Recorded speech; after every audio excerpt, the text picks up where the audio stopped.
Hello friends, welcome to our YouTube channel Parivartan the education.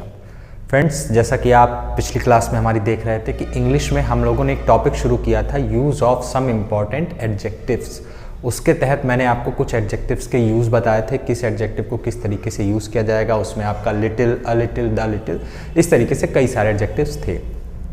आज हम लोग अपने उसी सीरीज़ को आगे करते हुए पार्ट 2 लेके आ रहे हैं, कुछ और इम्पॉर्टेंट एडजेक्टिव्स जिनके यूजेस के ऊपर क्वेश्चंस बनते हैं वन डे एग्जाम्स में। जैसा कि आप देख रहे हैं कि आने वाले टाइम में आपका एसएससी के 2-3 एग्जाम्स लगे हुए हैं जो कि काफ़ी इंपॉर्टेंट हैं, और उन एग्जाम्स के नज़रिए से ये जो क्वेश्चंस बनेंगे आपके एडजेक्टिव के ऊपर, ये बहुत इंपॉर्टेंट है, क्योंकि स्पॉटिंग द एरर में एडजेक्टिव के एरर्स बहुत देता है वन डे एग्जाम्स। ठीक है, तो आज हम लोग अपने एडजेक्टिव के सेकेंड पार्ट को देखते हैं, use of some other important adjectives.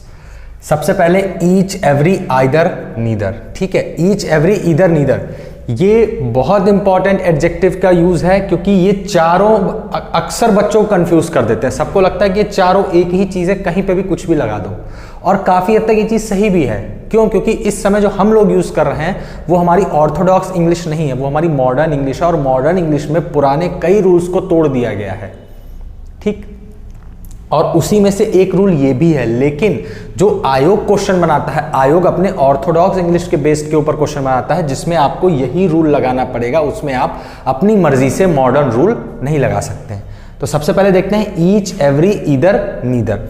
Neither और ईदर, आपको पता होगा कि ईदर जो होता है वो दो में से एक चीज, या तो जब कंफ्यूजन क्रिएट होती है किसी के बीच में तब ईदर आ जाता है। नीदर क्या होता है? जब ये श्योर होता है कि ना तो इसने ना तो उसने, इस सेंस में हमारा नीदर लगता है। सबसे मेजर कंफ्यूजन जो क्रिएट होती है वो होती है ईच और एवरी, कि कहां पे ईच लगाएंगे, कहां पे एवरी लगाएंगे।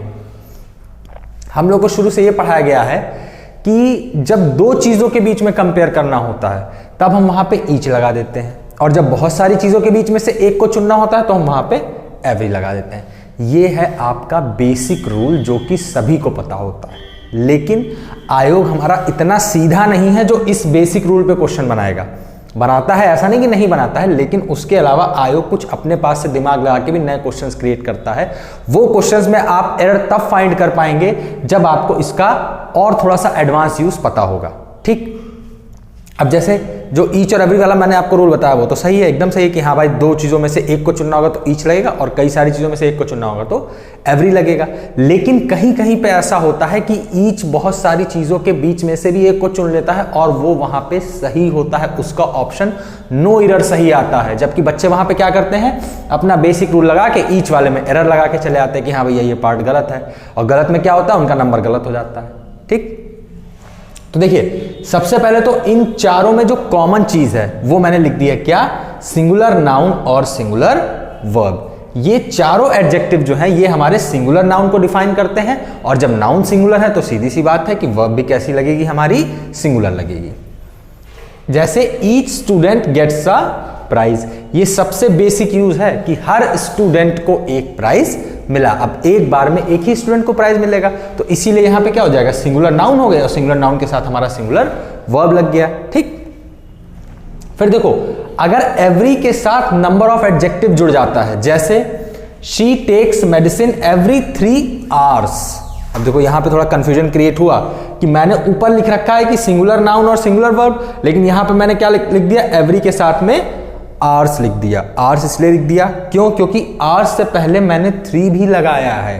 तो ऐसा नहीं, मैंने आपको क्लास की स्टार्टिंग में ही बताया था कि लैंग्वेज और लिटरेचर, ये दो ऐसी चीजें हैं जिनको आप रूल्स की बाउंड्रीज में नहीं बांध सकते हो।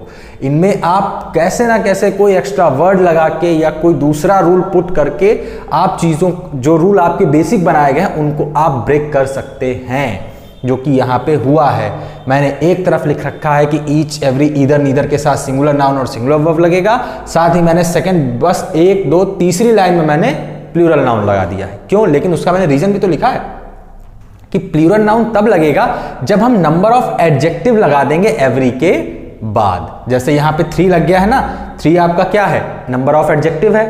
ठीक है, तो यहां पे क्या हो जाएगा, सॉरी, एडजेक्टिव ऑफ नंबर है, तो यहां पे क्या हो जाएगा, 3 आवर्स हो जाएगा। क्लियर?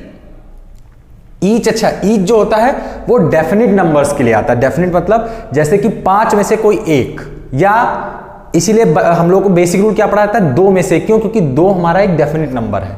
जैसे यहां पे लिखा है each student in the line went to meet chairman. अब देखो चेयरमैन से मिलने के लिए जो लाइन लगी होगी उसमें कुछ काउंटेबल बच्चे ही होंगे ना, ऐसा तो नहीं कि पूरे शहर के बच्चे खड़े हो जाएंगे ना।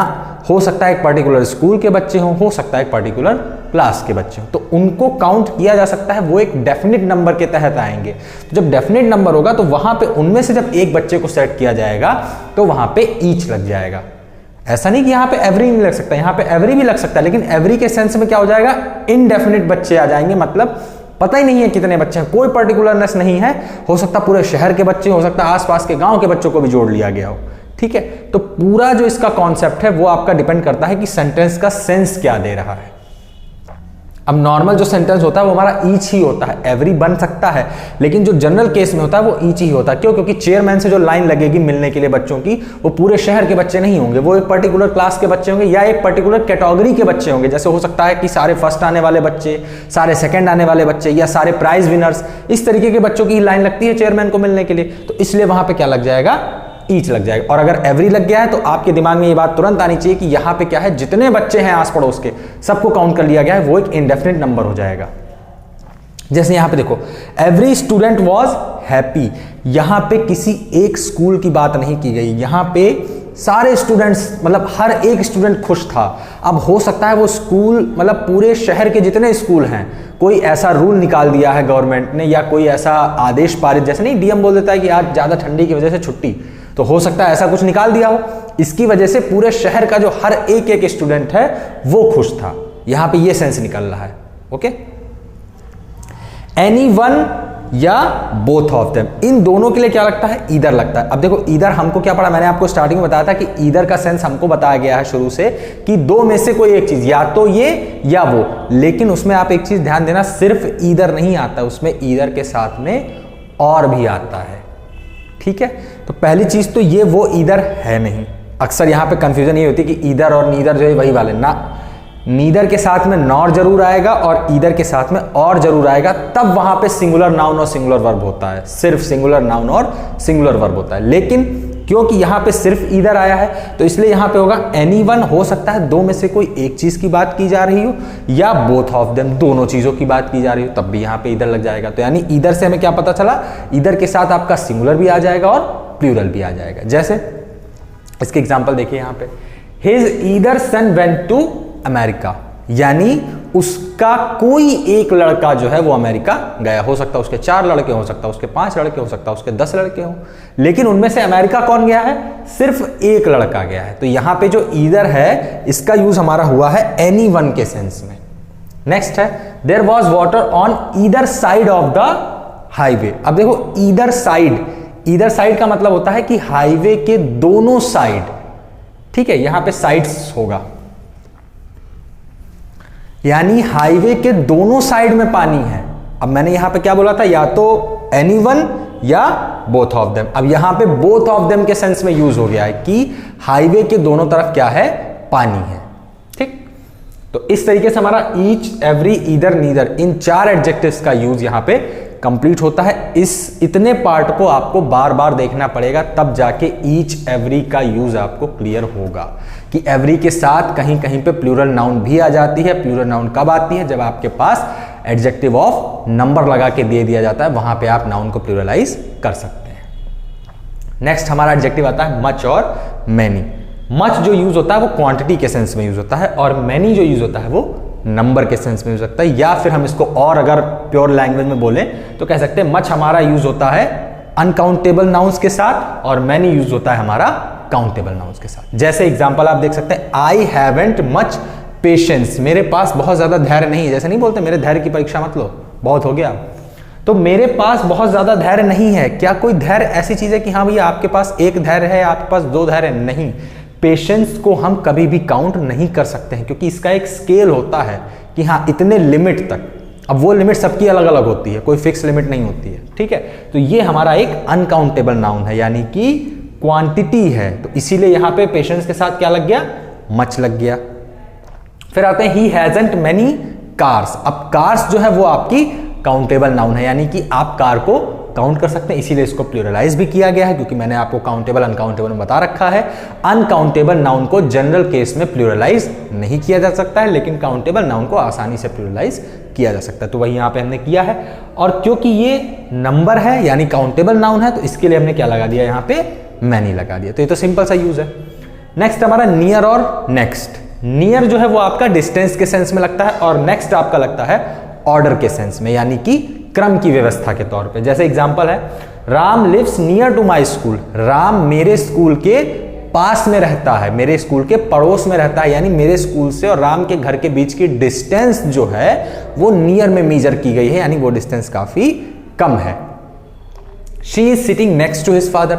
वो अपने पिताजी के जस्ट बाद में बैठी है, यानी अगली तुरंत नेक्स्ट सीट पे बैठी है। तो यहां पे जो नेक्स्ट का यूज हुआ है वो ऑर्डर के सेंस में हुआ है। कोई दिक्कत? अच्छा, नेक्स्ट हमारा लास्ट है फर्स्ट और फोरमोस्ट। ठीक, हालांकि ये दो अलग अलग वर्ड है, इनमें कंफ्यूजन बिल्कुल क्रिएट नहीं होती, लेकिन फिर भी मैंने यहां पे लिख दिए हैं। फर्स्ट का मतलब आपको पता है, फर्स्ट सेकंड थर्ड वाला फर्स्ट, यानी कि ऑर्डर के सेंस में यूज होता है। और फोरमोस्ट जो होता है, यहां पे मैंने सिर्फ इसीलिए लिखा क्योंकि बहुत से लोग फोरमोस्ट का यूज नहीं जानते हैं। ठीक, फोरमोस्ट का मतलब होता है इंपॉर्टेंस। ध्यान दो, यहां पे मैंने इंपॉर्टेंट नहीं लिखा है, इंपॉर्टेंस लिखा है, क्योंकि इंपॉर्टेंस हमारा नाउन होता है, ना कि इंपॉर्टेंट। इंपॉर्टेंट हमारा एक एडजेक्टिव होता है, इस चीज को ध्यान रखना, ये भी एरर में पूछ दिया जाता है। I have my own importance, ना कि I have my own important. ठीक है, माई इंपॉर्टेंस इज वेरी इंपॉर्टेंट, ये सेंटेंस बन सकता है, क्योंकि यहां पे इंपॉर्टेंस जो है वो मेरा नाउन है और इंपॉर्टेंट जो है वो मेरा एडजेक्टिव है, जिसने इंपॉर्टेंस को डिफाइन किया है। चलो ये आगे हम लोग डिफाइन कर लेंगे, ऐसी कोई दिक्कत नहीं है, बहुत इजी टॉपिक है। ठीक है, तो फर्स्ट हमारा ऑर्डर के सेंस में आता है और फोरमोस्ट आता है हमारा इंपॉर्टेंस के सेंस में। जैसे Gandhi ji was the foremost leader of his time. Gandhi ji अपने टाइम के एक बहुत ही महत्वपूर्ण नेता थे। फोरमोस्ट के पहले द जरूर लगता है, क्योंकि जब आप इंपॉर्टेंस किसी चीज की शो करेंगे तो इंपॉर्टेंट कोई इंसान तब होगा जब कोई दूसरा इंसान जो होगा वो उससे इंफीरियर हो जाएगा, यानी कि उससे कम इंपॉर्टेंट वाला होगा। तो यानी इंपॉर्टेंस का सेंस यहाँ पे तभी आएगा जब आप कंपैरिजन करेंगे किसी दूसरे इंसान के साथ। और क्योंकि यहाँ पे फोरमोस्ट है, लास्ट में मोस्ट लगा है, मोस्ट आपको पता है सुपरलेटिव डिग्री का एडजेक्टिव है, इसलिए यहाँ पे फोरमोस्ट से पहले क्या लग जाता है, द लग जाता है। मेरे ख्याल से आपको कोई दिक्कत नहीं होनी चाहिए, क्योंकि अभी मैंने आपको 1 2 3 4 और फर्स्ट क्लास के हमारे ऑलमोस्ट शायद 6 या 7 एडजेक्टिव्स थे। मतलब एडजेक्टिव्स तो कई सारे हो गए हैं, लेकिन 6 या 7 पॉइंट थे। तो आज के एडजेक्टिव्स को मिला के हम लोगों ने ऑलमोस्ट 15 के आसपास, शायद 10 या 15 के आसपास कवर कर लिए होंगे। इतने ही अभी मैं और कराऊंगा। ये हमारी सेकंड पार्ट है सिर्फ इसका एडजेक्टिव का। इसके बाद इसके अभी 2 पार्ट या 1 पार्ट मैं कोशिश करूंगा अगले पार्ट में ही मैं आपके सारे बचे हुए एडजेक्टिव्स को कवर कर दूं। अगर नहीं हो पाएगा तो उसके बाद मैं आपके लिए पार्ट 4 लेके भी आऊंगा, क्योंकि मेरा एक कॉन्सेप्ट ये है, मैं ये मानना चाहता हूं कि एडजेक्टिव के बेस पे कोई भी अगर आपका स्पॉटिंग एरर क्वेश्चन आता है किसी भी वनडे एग्जाम में, तो वो गलत नहीं होना चाहिए, क्योंकि आयोग का एडजेक्टिव जो है वो एक बहुत ही पसंदीदा टॉपिक है। क्योंकि एडजेक्टिव में अक्सर बच्चा कंफ्यूज होता है। नाउन सबको पता है, काउंटेबल अनकाउंटेबल सिंगुलर प्लूरल ये सबको पता है, प्रोनाउन भी सबको पता है, लेकिन एडजेक्टिव में हल्की सी कंफ्यूजन रहती है। ठीक है, तो आज क्लास में हम लोग इतने ही रखते हैं। नेक्स्ट क्लास हम लोग पार्ट 3 इसका बहुत जल्द लेके आएंगे, और ऐसे ही इन्फॉर्मेटिव क्लासेस के लिए हमारे चैनल को लाइक करें, शेयर करें और कमेंट करें। Thank you.